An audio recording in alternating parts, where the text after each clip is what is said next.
Hello everyone, welcome to Tasty Dish by Sethu Palaniyappan. இன்னைக்கு ஒரு ஹெல்தியான புரோட்டீன் ரிச் லட்டு ரெசிபி தான் பார்க்க போகிறோங்க.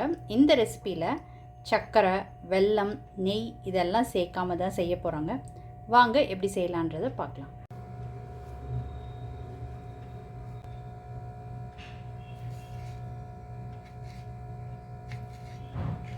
இந்த மாதிரி எல்லா டேட்ஸையும் கொட்டையை நீக்கிட்டு எடுத்துக்கலாங்க.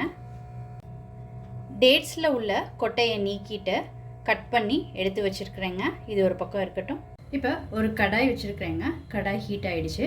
இப்போ இதில் எடுத்து வச்சுருக்கிற எள்ளை ட்ரை ரோஸ்ட் பண்ணிக்க போகிறேங்க. நான் கருப்பில் எடுத்துருக்குறேங்க. நீங்கள் வெள்ளெல் எடுத்துக்கிறதுனாலும் எடுத்துக்கோங்க. எள்ளு பொரியட்டுங்க.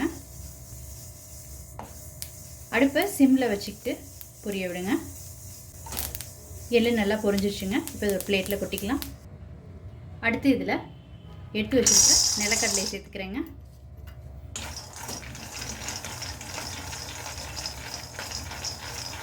இதுவும் குறைவான தீயில் வறுத்து எடுத்துக்கோங்க. நான் நிலக்கடலை 1 கப்பும் எள்ளு 1/2 கப்பும் எடுத்துக்கிட்டு இருக்கேங்க. நீங்கள் ரெண்டும் சம அளவு எடுத்துக்கிறதுனாலும் எடுத்துக்கலாங்க. நிலக்கடலை நல்லா பொரிஞ்சிருச்சு. ஒரு பிளேட்டில் கொட்டி ஆற வச்சுக்கலாங்க. எள்ளும் நிலக்கடலையும் தனித்தனியாக வறுத்ததை தனித்தனியாக கொட்டி ஆற வச்சுருக்குறேங்க. நல்லா ஆறட்டும். நிலக்கடலை நல்லா ஆறுனதுக்கப்புறம் நீங்கள் விருப்பப்பட்டால் தோல் நீக்கிக்கலாங்க. இல்லாட்டினா அப்படியே யூஸ் பண்ணிக்கலாம். எள்ளு நிலக்கடலை ரெண்டும் நல்லா ஆறிடுச்சு. இப்போ தனித்தனியாக பவுட்ரு பண்ணிக்கலாங்க.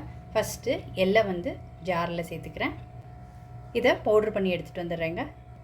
இப்போ பவுட்ரு பண்ண எள்ளை ஒரு பவுலில் சேர்த்துக்கிட்டு இருக்கேங்க. அடுத்து நிலக்கடலையை ஜாரில் சேர்த்துக்கிட்டு இருக்கேங்க. இதில் ஒரு ஏலக்காய் சேர்த்துக்கிறேங்க. நீங்கள் விருப்பம் இருந்தால் சேர்த்துக்கோங்க. இல்லாட்டினா ஏலக்காய் சேர்க்கணுன்றது அவசியம் கிடையாதுங்க. நல்ல ஒரு ஃப்ளேவருக்காக ஏலக்காய் சேர்த்துக்கிட்டு இருக்கேன். இப்போ இதை பவுட்ரு பண்ணிக்கலாங்க. கோர்ஸ் பவுட்ரை பண்ணி எடுத்துக்கோங்க. இப்போ அரைச்சதை ஜாரில் சேர்த்துக்கிறேங்க. இப்போ இதே ஜாரில் கட் பண்ணி வச்சுருக்கிற டேட்ஸை சேர்த்துக்கிறேங்க. டேட்ஸை கிரைண்ட் பண்ணி எடுத்துக்கலாங்க. கிரைண்ட் பண்ண டேட்ஸை சேர்த்துக்கிறேங்க. அரைச்ச டேட்ஸை நிலக்கடலை எள்ளு பொடியோடு சேர்த்து மிக்ஸ் பண்ணிக்கலாங்க.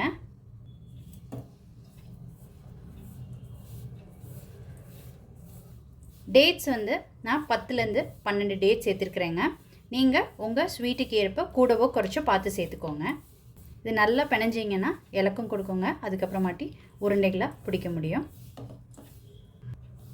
டேட்ஸை நல்லா ஒன்று சேர்த்து மிக்ஸ் பண்ணியாச்சுங்க.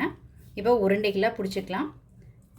இதில் நிலக்கடலை கோர்ஸாக நான் அரைச்சதுனால இந்த மாதிரி ஒன்றும் பாதியமாக இருக்குங்க. இது கடித்து சாப்பிடும்போது நிலக்கடலை வாயில் கடிப்படுறது டேஸ்ட் நல்லாயிருக்கும். அதுக்காக இந்த மாதிரி நான் அரைச்சிருக்கிறேன். நீங்கள் வேணும்னா நல்லா ஃபைன் பவுடராக அரைச்சிக்கோங்க நிலக்கடலையை. இப்போ உருண்டைகளாக பிடிச்சிக்கலாங்க. இந்த மாதிரி உருண்டைகளாக எல்லாத்தையும் பிடிச்சிக்கலாங்க. நிலக்கடலை, எள்ளு, டேட்ஸ் போட்டு செஞ்ச ஒரு ஹெல்த்தியான ப்ரோட்டீன் ரிச் லட்டு சூப்பராக ரெடி ஆயிடுச்சுங்க. எள்ளில் நிறைய கால்சியம் சத்து இருக்குங்க. பாலில் இருக்கிறத விட எள்ளில் அதிகமான கால்சியம் சத்து இருக்குது. டெய்லியும் 1 ஸ்பூன் எள்ளாவது எல்லாரும் கண்டிப்பாக சாப்பிட்ணுங்க. 1 ஸ்பூன் பிளெயின் எள்ளு சின்ன குட்டீஸ்லாம் சாப்பிட மாட்டாங்கங்க. அவங்களுக்கு இந்த மாதிரி செஞ்சு கொடுத்தீங்கன்னா கண்டிப்பாக விரும்பி சாப்பிடுவாங்க. இதில் டேட்ஸு, நிலக்கடலை, எள்ளு 3ஓட சத்தும் நிறைஞ்சிருக்கிறதுனால இது ஒரு நல்ல ஈவினிங் ஸ்நாக் ரெசிபியாக இருக்குங்க. இது சின்னவங்கள்லேருந்து பெரியவங்க வரைக்கும் டெய்லியும் எல்லோரும் ஒரு உருண்டை எடுத்துக்கலாங்க. ரொம்ப நல்லதுங்க உடம்புக்கு. ஸோ நீங்களும் இந்த ரெசிபி கண்டிப்பாக ட்ரை பண்ணி பாருங்கள். ட்ரை பண்ணிவிட்டு உங்களோட கமெண்ட்ஸை சொல்லுங்கள். உங்களுக்கு இந்த ரெசிபி பிடிச்சிருந்துச்சுன்னா லைக் அண்ட் ஷேர் பண்ணுங்கள். உங்கள் ஃபேமிலி அண்ட் ஃப்ரெண்ட்ஸ்க்கு. Tasty dish by Sethu Palaniappan சேனலை சப்ஸ்கிரைப் பண்ணுங்கள். நோட்டிஃபிகேஷன் பெல்லை கிளிக் பண்ணுங்கள் for more videos. Thanks for வாட்சிங்.